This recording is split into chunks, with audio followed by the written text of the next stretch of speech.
It's going to take a big team effort to care for the 2,000 undocumented children who will arrive in Dallas County by the end of the month. Today, the county judge met with volunteer groups likely to play important roles in that process. And Fox 4's Natalie Solis has been following this developing story. Natalie. Right. Well, Clarice, first off, several locations have been discussed as possible shelter sites. Now, we were hoping to learn one of those locations this afternoon, but that word has yet to come.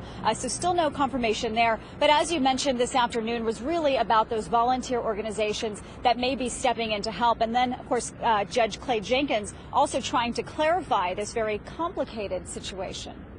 Are you going to ensure that this is temporary, even if it's beyond 120 days? Dallas resident Ken Harris expressing deep concerns to Dallas County commissioners about any long-term costs from housing 2,000 immigrant kids in North Texas. The huge price tag, the huge tax burden to raise these children, to put them through school through their teen years, and even house their families who come later.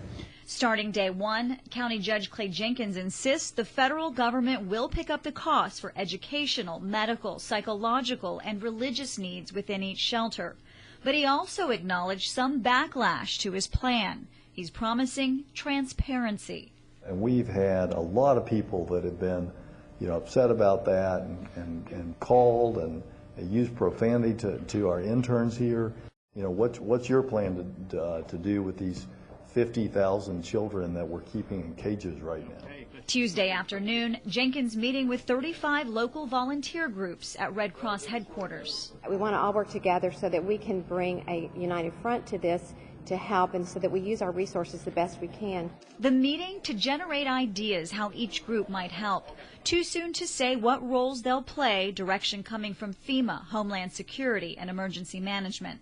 Jenkins says if it were up to him, he'd bring the children here tomorrow, relieving the burden from border agents. You can't protect the border while you're driving to Walmart to buy diapers out of your own pocket. Well, Jenkins says he and his staff have had very little sleep since he made the announcement on Saturday. It's been around the clock coordinating logistics, and it doesn't look like he's going to be getting any sleep anytime soon. Tomorrow morning, he heads to McAllen to tour a border facility. Clarice? Hey, Natalie, we've gotten lots of calls to Fox 4 and email from viewers who want to know how they can help. What are county officials saying about that?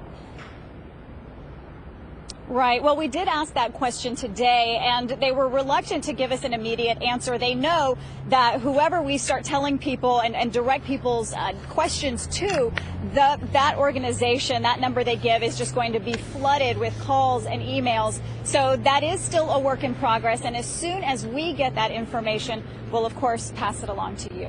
Clarice? Natalie Solis reporting live. Thank you. The state trooper surge along the Texas-Mexico border is getting more attention in Austin.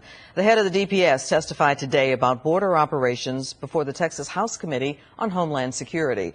Governor Perry authorized the border surge at a cost of $1.3 million a week.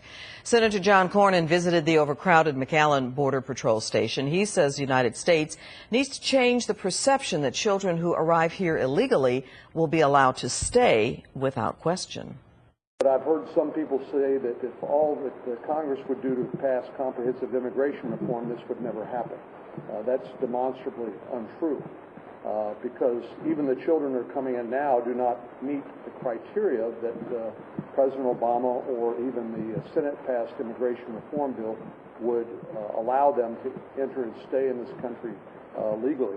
Senator Cornyn says he is hopeful about President Obama's plan to prevent the problem from escalating further, but knows nothing is a quick fix.